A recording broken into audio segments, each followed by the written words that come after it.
Guys, for today's video, this is a happy update to share to everyone. But actually, not everyone is given this opportunity. But most of us na merong access sa Maya Credit, nagkaroon ng pinakamagandang update. Sabi nga ni Sir Makagago, the biggest beneficial update ng Maya Easy Credit. Yan, kung gusto nyong malaman kung ano yan, well, samahan nyo ako. Pag-usapan natin yan. Sit back and let's discuss. Coming right up.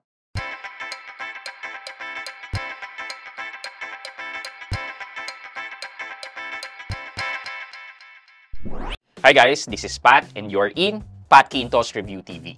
So if you're new here on my channel, I do reviews about personal finance na meron na akong experience or meron na akong knowledge na ginawa ko na yan ng videos and playlists na makikita nyo dito sa taas.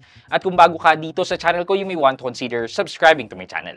Yeah, so ewan ko but for me, I consider this as the biggest beneficial update ng Maya Easy Credit. And again, disclaimer lang po, hindi naman po lahat na biyayaan or meron neto. But most of the people, based on the posts that I've seen over the internet, ganito ang natanggap nila. Ano ba yan? Okay, so just couple of days ago, nagkaroon ng notification si Maya Easy Credit sa akin. And ito yung sabi niya, Credit Account Update. We'd like to share your Maya Easy Credit account has been updated with a credit limit of 30,000 pesos and a service fee of 0%.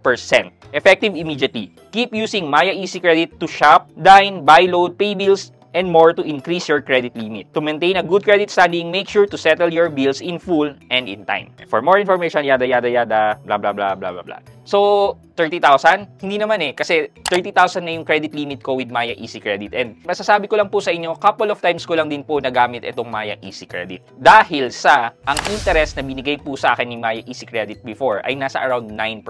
And for me, 9% monthly add-on interest is sobrang laki. Kung i-compare ko yan with Atomic Credit na 0% na up to 40 days and kay BillEase na 2,000 pesos na ganun din up to 1 billing cycle or around 40 to 45 days. Or if in case na magpa-product loan ka kay BillEase na mayroon din namang grace period na kaya mong kunin at 0% in 3 months or 6 months, yun talaga ang reason kung ba't hindi ko ginagamit or inuutangan si Maya Easy Credit. Ang more focus ko dito ay itong update na 0%. 0% service fee. So, 0% nga ba talaga? Well, actually, ang masasabi ko po dito, kasi ang service fee ay may different components sa loob niya. Base kay Maya, nandyan ang interest, nandyan ang processing fee, and nandyan ang documentary stamp tax. Ngayon, hindi ko alam, hiniwalay na yata nila ang documentary stamp tax na hindi na parte ng service fee. Kasi, kung kasama ang documentary stamp tax sa service fee, hindi po siya 0%.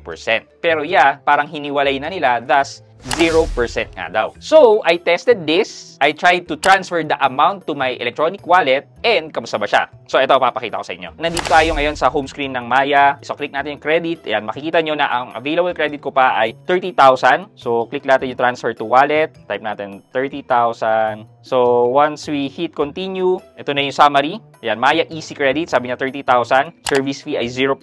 And then, meron tayong babayaran ng documentary stamp tax na nagkakahalaga ng 18.49 pesos. So, ang total na babayaran ko pagdating ng due date ko with Maya Easy Credit ay 30,018 pesos or sabihin na natin 30,019 pesos. So, ayan, nakalagay, you have transferred 30,000 pesos. And then, na-zero out ko na ang aking available credit dito kay Maya Easy Credit. Tapos, dahil nasa e-wallet ko na siya, wala naman talaga akong paggagamitan. I mean, meron akong cash available here. So, anong sense, diba? Wala namang sense ng ba't ka uutang. Pwedeng hayaan mo na nga lang yan. Pero ito yun guys, ito yung naisip ko. Dahil sa 0% naman siya, kinalculate ko kung magkano magiging interest ng 30,000 pesos sa isang buwan at a base interest kung ilalagay ko siya sa savings. Magbabayad nga lang ako ng around 19 pesos na charge, pero kikita ba yung 30,000 pesos ko para ma-cover yung documentary stamp tax plus kumita pa? Ito yung calculation natin. So, ang ginawa ko ay nilipat ko siya dito sa aking savings, 30,000. Ayan, so makikita nyo. Under this, ayan, naka 3.5%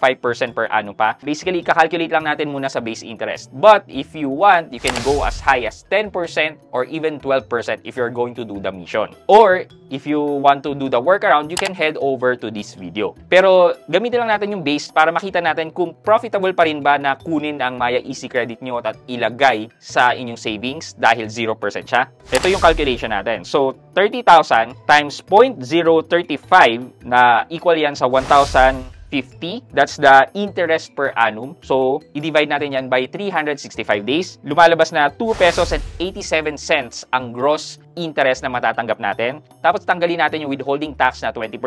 Yan, times 0.8 natin. Lalabas na 2.30 cents ang net interest na makukuha natin on a daily basis. Dahil may nakaset tayong billing end date sa Maya Easy Credit, and then after the billing end date plus 15 days, dun pa siya mag-due, more or less nasa around 45 days ang meron ako. So, kung i-multiply nga lang natin to by 30 days, hindi na 45 days, lalabas na meron tayong net interest of 69 pesos. Kumita na, di ba? Kasi nasa around 19 pesos lang yung babayaran natin na documentary stamp tax. So, kung i-minus natin yan, minus 19, kumita tayo ng 50 pesos. Nang wala tayong ginagawa. I mean, yeah, nilipat mo lang yung Maya Easy Credit mo sa inyong savings account and just let it stay there. Tapos, pagdating ng billing end date or pagdating ng bill, you can settle it na kagad. Shortest yun, 30 days. Or kung gusto nyo pa ng additional na kita, plus 25 pesos, edi papaabutin nyo siya ng hanggang due date. So, ibig sabihin, pwedeng kumita ng 50 to 75 pesos net of interest ang 30,000 ng Maya Easy Credit nang transfer nyo lang sa savings. And dahil yan sa 0%